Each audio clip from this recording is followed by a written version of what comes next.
WhatsApp guys, अस्सलाम वालेकुम दोस्तों। कैसे हैं आप सब? खैरियत से हैं? उम्मीद है आप सब फिट फाट होंगे।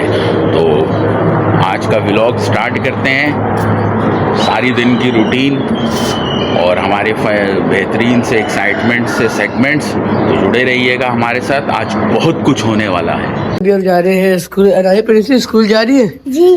घर अभी मैं भी जा रहा हूँ स्कूल। चलो अभी हम चलते हैं। अभी प्रिंसेस अच्छा पढ़ना आज सही है। ओके। तो गैस मैं तो हूँ क्यों हाफिज। अभी मैं चल रहा हूँ, आपसे मिलता हूँ अपनी वैन के पास। तो गाइस अभी हम अपने स्कूल जाने वाले। रेहान भाई अभी आ रहे हैं। ये हम अपने रास्ते में चल रहे हैं। और रेहान भाई आपको पेपर याद है ना सही से? जी जी हमें भी भाई अच्छी तैयारी है हमारे भी पेपर की। अभी हम आपसे मिलेंगे अपने लंच में। A few moments later. Hello guys, अभी मैं आ चुका हूँ अपने स्कूल से। हमारा पेपर भी आज अच्छा हुआ था। और रेहान भाई को भी हम रेहान भाई से पूछ लेते। रेहान भाई का पेपर कैसा हुआ था? रेहान भाई कैसा पेपर हुआ था? अच्छा।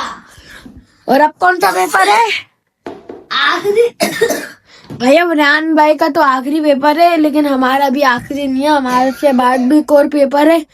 फिर हम अब आपसे मिलेंगे अपने सर से पढ़ने के बाद। A few moments later.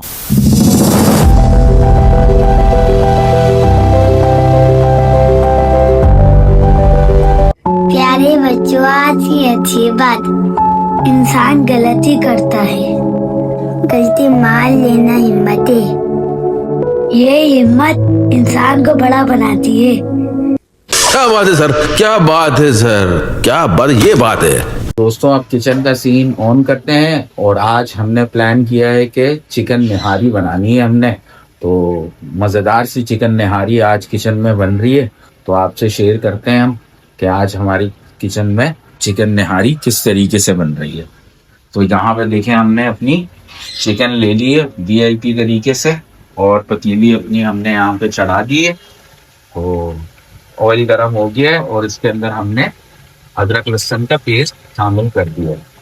अब जो है चिकन ऐड करने की बारी है। तो चिकन ऐड कर रहे हैं हम।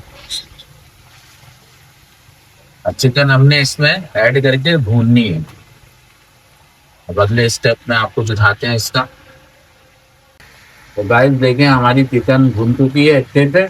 और अब जैसे पहले में हमें निहारी मसाला घर के वो ऐड करेंगे। होल स्पाइसेस निहारी के हमने डाल दिए। अब थोड़ा सा इसको भून के फिर हम इसे गलने के लिए हल्की आंच पर छोड़ देंगे। अपना फ्लेम हम स्लो कर लेंगे। अच्छे से बुनाई कर लेंगे इसको मसाले के साथ। अभी जो इसकी खुशबू आ रही है ना, लग रहा है निहारी रेडी हो गई है बिल्कुल। देखें टेक्सचर, देखें दोस्तों आप।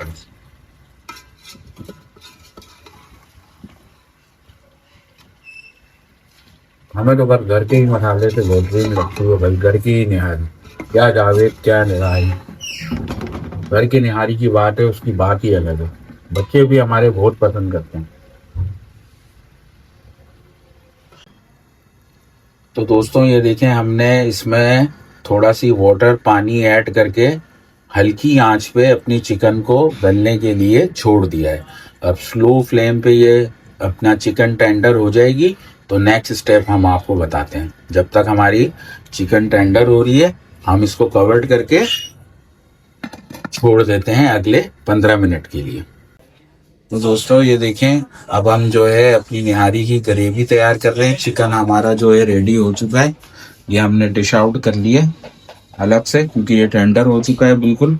और अब हम इसकी ग्रेवी तैयार करने वाले हैं। तो ग्रेवी के लिए पहला स्टेप यही है कि हम इसमें बेसन ऐड कर रहे हैं।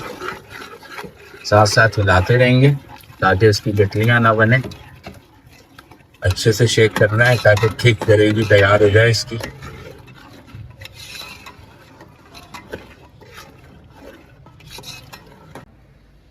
तो दोस्तों ये देखें, हमारी ग्रेवी बिल्कुल थिक तैयार हो चुकी है।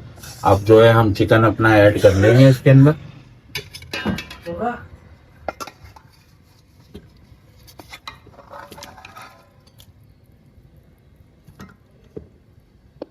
अब हमने चिकन ऐड अपनी कर ली। अब इसका हम रोगन तैयार करेंगे और इसके लिए तड़का लगाएंगे। तो तड़का और रोगन दोनों हम आपको बताते हैं। तो गाइस अब हमने बघार के लिए तैयारी कर ली है। बघार जो है हम घी का लगाएंगे। तो घी हमारा जो है गर्म हो चुका है। अब इसके अंदर हम कश्मीरी लाल मिर्च इसके रोगन के लिए वो ऐड कर दी, ताकि इसका जो रोगन तैयार होता है ना, वही इसकी जान होती है निहारी में। इधर हमारी निहारी बिल्कुल रेडी है तड़के के लिए। ये घी हमारा हो गया बिल्कुल, कश्मीरी लाल मिर्च बिल्कुल डिसॉल्व हो गई। अब जो है हम इसका तड़का लगा लेंगे।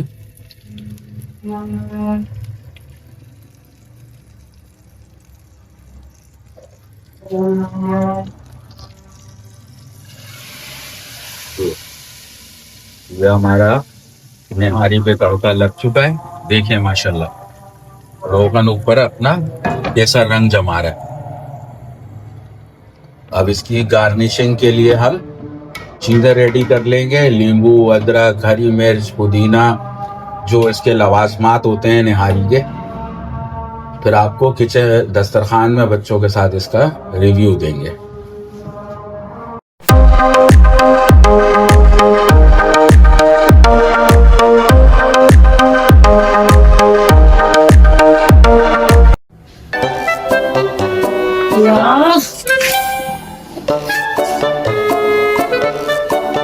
खान साहब, दरवाजा क्या बेचने जा रहे हो?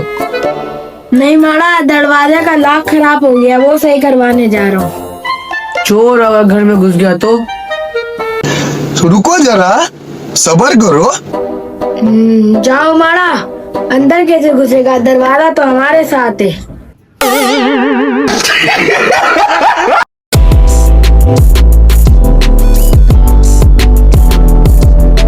व्हाट्सअप गाइस, तो वेलकम हमारे स्टोरी सेशन के अंदर।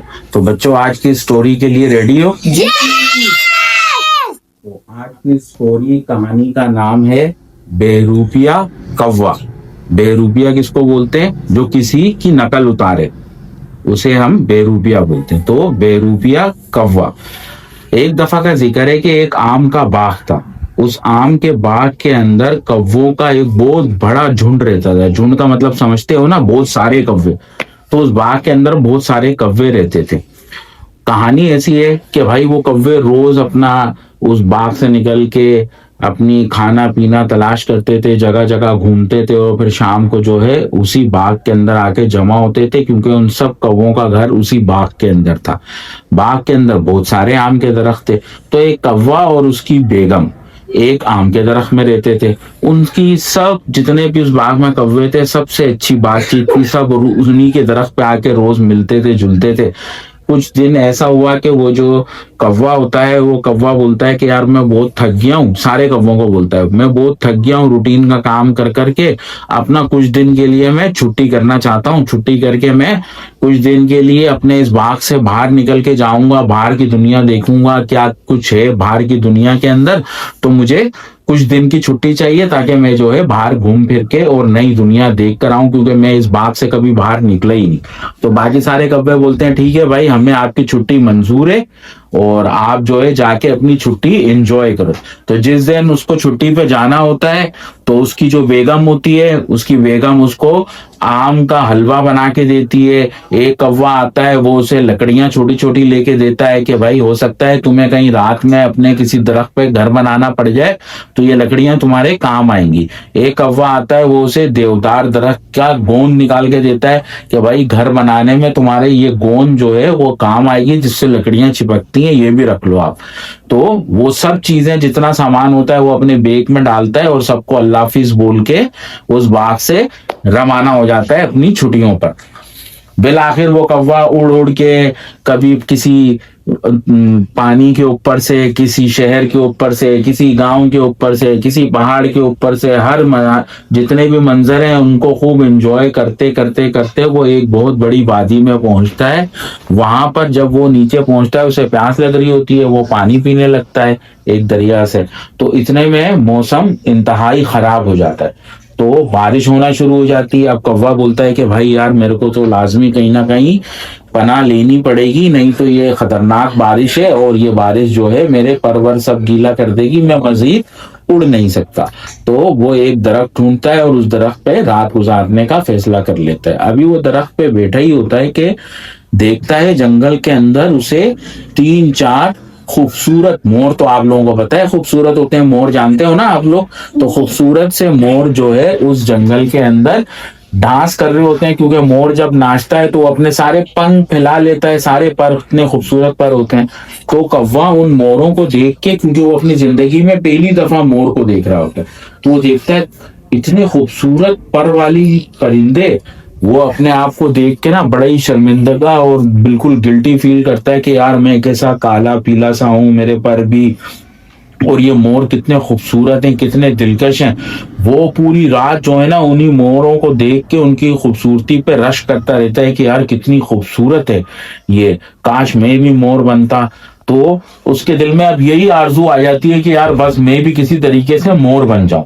वो उस दरख्त से कहीं जाता ही नहीं है, उन मोर के चक्कर में वो उसी दरख्त के ऊपर दिन रात रहता है और बस कोशिश करता है कि मैं किसी तरीके से इतना खूबसूरत बन जाऊं, मुर्गा बन जाऊं। तो वो मोर बनने की कोशिश करने में लगा रहता है कि बस किसी भी तरीके से मैं मोर बन जाऊं।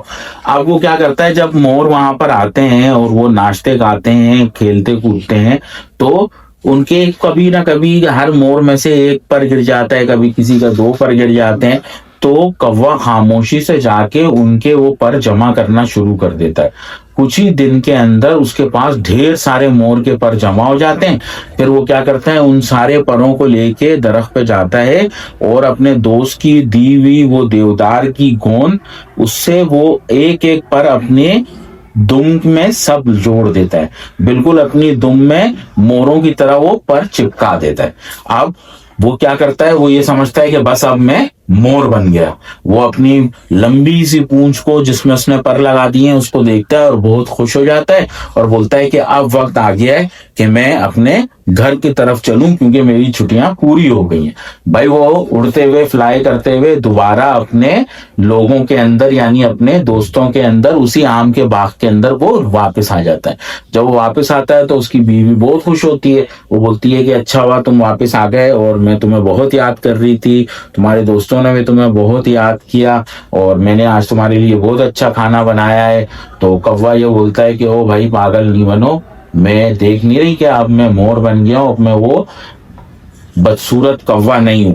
तो बीवी को ये बात बड़ी अजीब लगती है। इतने में बाकी दोस्त भी आ जाते हैं कि चलो भाई हमारा दोस्त आ गया, अब उससे मिलने मिलाने चलते हैं और पूछते हैं कि उसकी छुट्टियां कैसे गुजरी। जब वो सारे दोस्त आते हैं तो वो सबको भी यही बोलता है कि तुम लोग बदसूरत हो, मुझे देखो मैं कितना प्यारा मोर बन चुका हूं और अब मेरी जगह यहाँ पर है ही नहीं, मेरी जगह अब मोरों के पास ही है और मैं अपनी बकिया जिंदगी अब मोरों के साथ ही गुजारूंगा। ये बातें सुनकर बाकी सारे कौवों को बहुत ज्यादा बुरा लगता है। वो उन्हें बोलते भी हैं कि भाई भले तुमने पर लगा ली है लेकिन हो तो तुम भी कौवे ही। बोलता है जी नहीं, मैं अब कौवा नहीं रहा, अब मैं बहुत खूबसूरत मोर बन चुका हूँ। तो बाकी सारे कौवे उसे समझाते हैं लेकिन उसको बात समझ में नहीं आती और वो बोलता है कि अब मैं जा रहा हूँ, अब मैं मोरों के बीच में ही रहूंगा। वो जाके वो जो उसी जंगल में चले जाता है जहां वो मोर होते हैं और उन मोरों के बीच में जाके बोलता है कि मैं भी मोर हूं और अब मैं सारी जिंदगी तुम लोगों के साथ ही रहूंगा, अब मुझे अपने साथ रखो। वो बाकी मोर जो होते हैं आपस में सलाह मशवरा करते हैं और फिर उसके बाद वो फैसला कर लेते हैं कि ठीक है भाई ये भी मोर ही हमें लग रहा है, ये भी हमारे साथ ही रहेगा। तो वो वहां पे मोरों के साथ खूब मीठे मीठे बेर खाता है, जो मोर खाते हैं वही सब चीजें वो खाता है। तो एक दिन ऐसा होता है कि वो लोग अपने जंगल के अंदर सारे मोर चल रहे होते हैं, तो फिर दोबारा से तूफानी बारिश आ जाती है। उस बारिश की वजह से वो सारे कौवे के पर एक एक करके गीले होके सब उतरना शुरू हो जाते हैं और उसके सारे पर उसकी धुम से उतर जाते हैं। तो बाकी मोर जो होते हैं वो पहचान लेते हैं, बोलते हैं भाई तुम तो कौवे हो, तुमने बोला हम मोर हैं, ये देखो ये तुम्हारे सारे के सारे पर तो यहाँ से निकल गए, कहाँ गए वो सारे पर। तो उसमें से एक सियाना मोर बोलता है कि कौवे भाई बात सुनो, ये जो तुम्हारी खूबसूरती, तुम्हारे कितने प्यारी और दिलकश चमकती हुई स्किन है, और तुम्हारे पर कितने छोटे हैं, और जिसकी वजह से तुम आसमान की बुलंदियों तक प्रवास करते हो। हम तो इन बड़े परों की वजह से ज्यादा ऊंचा उड़ ही नहीं सकते, हम कम उड़ सकते हैं, तुम तो इतना ज्यादा उड़ते हो, और फिर भी तुम्हें जो है अपने आप तुम्हें बेहतर नहीं लगता। जब कौवा अपनी इतनी तारीफ मोर से सुनता है तो वो बोलता है वाकई मैंने गलत किया, मुझे ऐसा नहीं करना चाहिए। देखो बाकी जो मोर है वो मेरी जितनी खासियत है उस पे कितना वो कर रहे हैं कि यार काश हमारे पास इतनी उड़ने की सलाहियत होती, काश हमारी स्किन भी इतनी शाइनी होती जितनी मेरी है। वाकई मैंने गलत किया, मुझे अपने ही लोगों में जाना चाहिए। फिर वो कौवा वहां से फ्लाई करके सीधा बाग में आ जाता है अपने कौवों के पास, और अपनी बीवी को भी बोलता है कि मुझे अपनी गलती का एहसास हो गया, असल में अल्लाह ने जो मुझे बनाया है मैं उसी के अंदर हर चीज रखने करने की सलाहियत रखता हूँ जो कोई और नहीं रखता।